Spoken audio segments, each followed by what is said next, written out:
یعنی پہلی مرتبہ جب جنگ بندی کی اور ثالثی کی بات آئی تو کہا گیا کہ پاکستان نے ہمیں مجبور کر دیا، پاکستان نے یقین دہانی کرائی، ہم نے ایران کو فیور نہیں دی، ہم نے پاکستان کو فیور دی ہے۔ اور پاکستان بھی بہت خوش ہوا اس فیس سیونگ کے آرٹ کو استعمال کرتے ہوئے کہ پاکستان کی بھی پوری دنیا کے اندر ایک بلے بلے کہہ لیجئے ایک پاکستان کا بھی اتنا وزن بن گیا کہ دنیا کی سپر پاور کے فیصلوں پر پاکستان نظر انداز ہو رہا ہے۔ تو یہ بڑی کمال سی چیز ہے کہ جب آپ 10 قدم آگے جائیں تو وہ کریڈٹ آپ کا ہے، لیکن جب آپ کو بیک سٹیپ کرنا پڑے، آپ کو اپنے ہی موقف سے پیچھے ہٹنا پڑے، تو آپ اس پیچھے ہٹنے کو بھی کسی دوسرے کے کھاتے میں ڈال دیں، کسی دوسرے کو وجہ بنا دیں اور ایسی وجہ تلاش کریں کہ آپ کسی کے پیچھے چھپ جائیں، کبھی پاکستان کے پیچھے چھپ جائیں، کبھی عربوں کے پیچھے چھپ جائیں۔ آپ کبھی یہ تسلیم نہیں کریں گے کہ آپ تیار نہیں تھے، آپ کی کیلکولیشن ٹھیک نہیں تھی، آپ اس پوزیشن میں نہیں تھے کہ آپ حملہ کر سکتے۔ اگر آپ اس پوزیشن میں ہوتے اور آپ کو یقین ہوتا کہ آپ ٹارگٹس کو اچیو کر لیں گے تو شاید کبھی بھی آپ اپنے فیصلوں سے وڈرا نہ کرتے، بیک سٹیپ نہ کرتے۔ خیر، یہ جو فیس سیونگ کا آرٹ ہے یہ تو اپنی جگہ پر ہے، مگر اب قطر کی جانب سے بھی ایک پریس کانفرنس کی گئی ہے اور اس پریس کانفرنس کے اندر بھی قطر نے یہ کہا ہے کہ ان کو بڑی توقع ہے کہ کچھ نہ کچھ کنکلوژن نکل آئے گا۔ اور ایک بات بڑی اہم کہی قطر نے کہ مذاکرات کے لیے وقت درکار ہے۔ اب کتنا وقت درکار ہے یہ ڈٹرمن نہیں کیا گیا، لیکن اس کے ساتھ ساتھ جو بڑی اہم بات یہ ہے کہ فالس فلیگ آپریشن ہو رہے ہیں۔ امریکہ کیا چاہتا ہے، ایران کیا چاہتا ہے، شاید یہ میٹر نہیں کرتا۔ کچھ سپوائلرز ہیں جو شرارت کرتے ہیں، جو ایک ایسا انوائرمنٹ کریٹ کرتے ہیں، فورس کرتے ہیں، مجبور کرتے ہیں کہ کسی طریقے سے امریکہ کو مجبور کر دیا جائے اور امریکہ کو میدان جنگ سے بھاگنے نہ دیا جائے۔ اور اس کی کلاسک اگزامپل یہ ہے کہ متحدہ عرب امارات میں جوہری پلانٹ پر ایک ڈرون اٹیک کیا گیا۔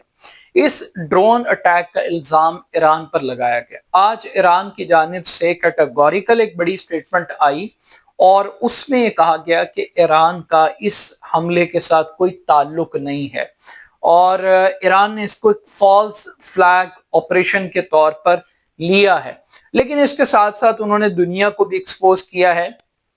کہ اگر ایران کی جوہری تنصیبات پر اٹیک ہو تو دنیا خاموش ہے۔ اس کے لیے توجیہات ہیں، اس کے لیے وجوہات ہیں، اس کے لیے وضاحتیں ہیں، مگر اگر عربوں کے اوپر کوئی اٹیک ہوتا ہے تو فوراً سے پہلے ایران کی مذمت کی جاتی ہے۔ تو اس سے آپ کو پتہ لگتا ہے کہ اسرائیل یا کچھ ایسی قوتیں ضرور ہیں جن کی خواہش ہے کہ میدان جنگ ایک مرتبہ پھر گرم ہو، but still at the end of the day ہر چیز کا ایک بلو بیک ہے، ایک فال آؤٹ ہے، ایک پرائس ہے، قیمت ہے جو ادا کرنی پڑتی ہے۔ اس جنگ کی سب سے بڑی قیمت اگر کسی کو ادا کرنی ہے تو عربوں کو کرنی ہے۔ یہ بات انڈرسٹینڈیبل ہے کہ سب سے اگر کوئی کمزور وکٹ کے اوپر کھڑا ہے تو مشرق وسطیٰ کے وہ تمام عرب ممالک ہیں جن کی سرزمین امریکی اڈوں کے لیے استعمال ہو رہی ہے، جن کی فضا امریکنز کے لیے اور اسرائیلی فورسز کے اٹیکس کے لیے استعمال ہو رہی ہے، اور وہ سینڈوچ بنے ہوئے ہیں امریکہ اور ایران کے درمیان۔ مگر یہ جو سینڈوچ بننے کا فیصلہ یہ ان کا اپنا فیصلہ ہے، ان کے پاس یہ چوائس ہے کہ وہ اپنے آپ کو ڈسٹنس کر سکتے ہیں، وہ امریکہ کو نہ کہہ سکتے ہیں، مگر وہ امریکہ کو ناراض نہیں کرنا چاہتے۔ ان کو پتہ ہے کہ ایران ان کو کچھ نہیں دے سکتا، ان کو پتہ ہے کہ جو حال ایران کا ہے اگر وہ ایران کے ساتھ کھڑے ہوتے ہیں تو شاید کل کو ان کی اکانومی یا ان کی جو شوشہ پوری دنیا کے اندر بنی ہوئی ہے وہ برقرار نہ رہ سکے۔ But still at the end of the day کیا معاہدہ ہوگا اور کیا وہ پریکٹیکل ہوگا، کیا وہ ڈویبل ہوگا، ایک بڑا اہم سوال ہے۔ لیکن ایک چیز اور بڑی امپورٹنٹ ہے کہ جب پہلی مرتبہ امریکہ نے ایران کی جوہری تنصیبات پر اٹیک کیا تو اس وقت سی این این نے، بی بی سی نے، بین الاقوامی میڈیا نے چیخ کر یہ کہا کہ حملہ ناکام ہے۔ اس بات کا کوئی ثبوت موجود نہیں ہے کہ ایران کی جو جوہری مواد ہے وہ مکمل طور پر تباہ ہو گیا، مگر امریکی صدر یہ کہتے رہے، امریکی وزیر دفاع کہتے رہے کہ میڈیا ہماری فتح کو شکست میں بدلنے کی کوشش کر رہا ہے، اور انہوں نے غداری کے بھی الزامات لگائے۔ میڈیا ثبوت مانگتا رہا، وہ ثبوت نہیں دے سکے، مگر آج امریکہ ایک مرتبہ پھر آپریشن کرنا چاہتا ہے، اور کیوں کرنا چاہتا ہے؟ کیونکہ وہ سمجھتا ہے کہ ابھی بھی ایران کا جو جوہری پروگرام ہے وہ موجود ہے۔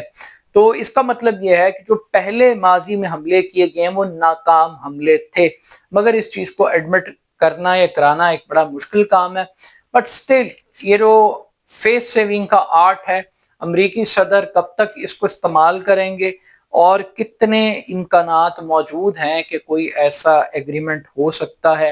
امریکہ اور ایران کے درمیان جو اس جنگ کو مکمل طور پر ختم کر دے۔ اپنا فیڈ بیک مجھے ضرور دیجیے گا۔